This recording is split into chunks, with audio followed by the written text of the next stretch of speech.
On November 2nd, 2014, 4 victims of violent animal attacks were brought together to discuss their experiences.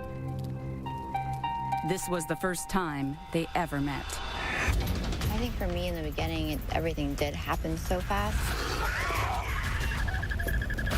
I do remember praying to God, just please, please, just don't let me die. He swats me in my left arm and basically almost takes my arm right off. How do you play dead? You can't. I have to fight this. The whole face was slicked back with blood, and at that point, I'm like, oh. And I was thinking, I'm not going like this. To me, it was just some black thing in the night. I hear another snap. I thought, okay, my arm's going to come off. These 4 survivors hope that by sharing their stories, they can continue to heal from their own trauma. Unless you've gone through it, no one understands what it feels like to be mauled.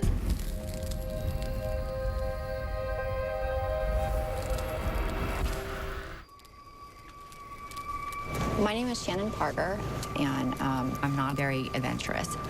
I'm not a risk taker. I don't even swim in the ocean because I'm scared of sharks. I think if I was more aware of what could happen up in the mountains, maybe I wouldn't have gone for that hike. Shannon's story begins in June of 2004, when her then boyfriend asks her to join him on a hike in Sequoia National Forest in California. I didn't really want to go. I'm not somebody that enjoys being up in the mountains. I think I'm just more of a city girl. I set off up the mountain about 11 a.m. or so. It took me roughly an hour and a half to get up to the campsite at Lake Isabella. When I got there, the boys had already pitched the tent, and they were down by like the creek just fishing. I just remember grabbing a fishing pole, getting in the water a little bit, you know, having some fun. Hey guys, get together. We were having a good time, and at that point, my boyfriend's friend Jason said, hey, we planned this hike. It's up the mountain. And me not even thinking twice about it, I was like, okay, that sounds like fun, you know. The group begins their hike just before dusk. We started down this trail in like a single file line. We were having a really good time. Again, I didn't feel threatened in any way, you know, we were just laughing and telling jokes.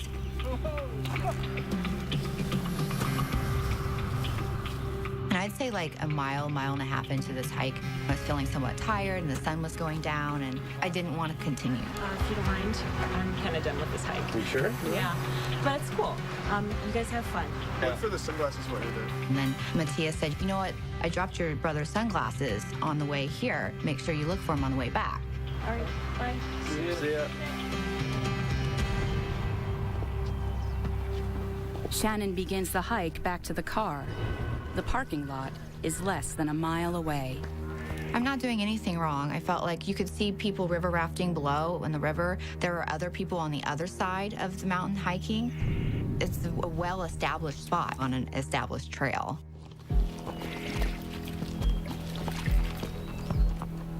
About 2 or 3 minutes into the hike back, I was looking down. I was so focused on finding these sunglasses that were on the ground. And I made eye contact with it. I knew exactly what it was. The mountain lion was in front of me and it was crunched down like this, like a cat getting ready to pounce. And in the blink of an eye, it lunged. It locked onto the right side of my face and pulled me to the ground. This animal was a lot stronger than me. I didn't have a chance, so to speak, but just do all I could to fight. I was angry. I was like, I'm not gonna let you kill me, you know, and I fought and fought and fought. I actually put my right hand in its mouth. scared that it, if it did come off, it would reposition itself and it would go for my neck. So I really did everything in my power to keep it here on my face. And in doing that, struggling and fighting with it on the trail, I lost my balance. With its jaws still locked onto the right side of her face, Shannon and the mountain lion tumbled 20 feet down into a canyon below. I just remember praying to God, please don't let me die. Please don't let me die. I can't die. I won't die. And I did think about my parents. They do say that the worst thing that can happen to a parent is to lose a child. The child's not supposed to go before their parents. I never once gave up.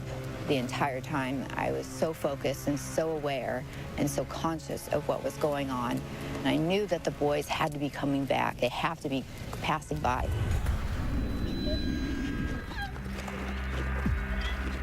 Shannon uses her last bit of strength to scream for help.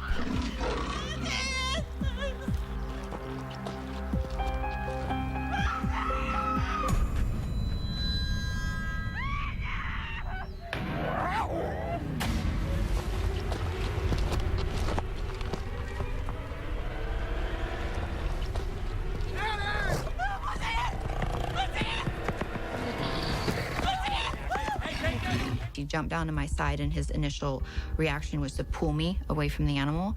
But the mountain lion's fangs are like a pit bull in a sense, and its jaws were just locked onto my face. And so it was not going to release me. Once he had a pocket knife and ended up stabbing it like 3 or 4 times in like the back or the side of the neck. It didn't release me. And so Jason got up on top of the trail up above my head and started throwing boulders at the lion's back. And on like the 4th one that he threw, it finally released me.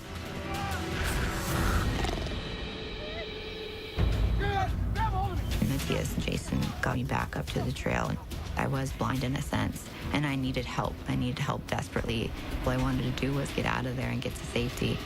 But if you know anything about mountain lions, once they identify their prey, that's all they want. Shannon's ordeal isn't over yet. It had attacked me, and that's what it was going to kill. It came back, and it wanted me.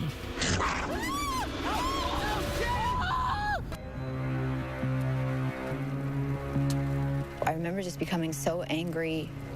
This is really happening to me. I've been attacked by a mountain lion, and I needed to get out of there. Because if anyone knows anything about mountain lions, it's like once they identify their prey, that's all they want. Shannon and her friends think they have escaped, but mountain lions are determined predators.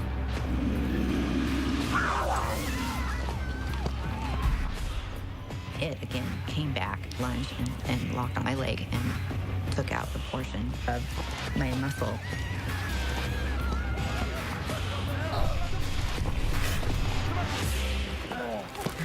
It finally released me, and when it did that, it just kind of fell down the mountain a little bit.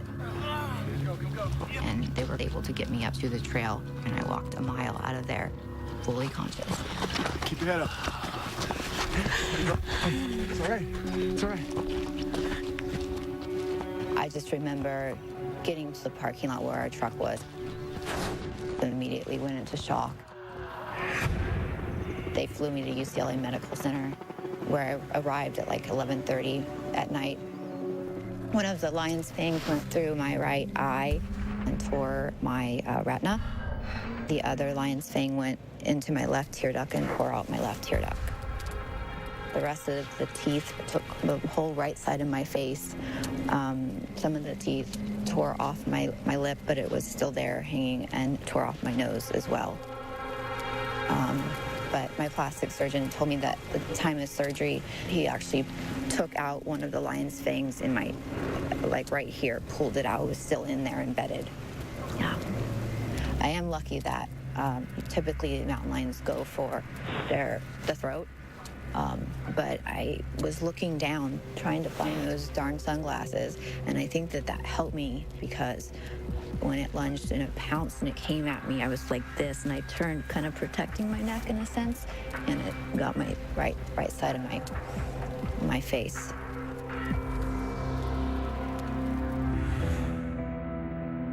The physical damage is extensive, and the emotional trauma overwhelming. I'll admit it, I put a lot into the way I looked. I'm a 27-year-old young girl, always been very into my looks, and, you know, always in the gym, into fitness. And when you wake up, and almost instantly, in a blink of an eye, and this is all taken from you, it was very difficult. It was very hard to swallow. I came home from the hospital, actually. My brother, he went around to all the mirrors in my parents' house and covered them all. And he did that because he was protecting me in a sense.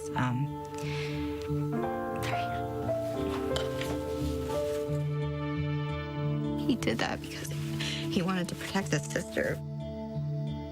And he knew how bad my injuries were. And he didn't want me to see it then. He didn't want me to face it then.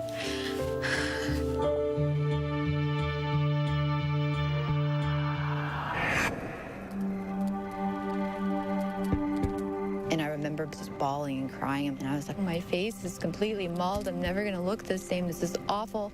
And my doctor looked at me and he said, there's not one thing that I'm not gonna be able to fix on your face. How many surgeries, if you don't mind me asking? A total of 10, pretty much every 6 months, I would have one. It's always will be a part of me. I feel like it's still written all over my face. And I get spooked even to this day. But I don't blame the animal at all. I mean, you subject yourself. If you're, you know, hiking or up in the wilderness where there's wild animals. Yeah, you can't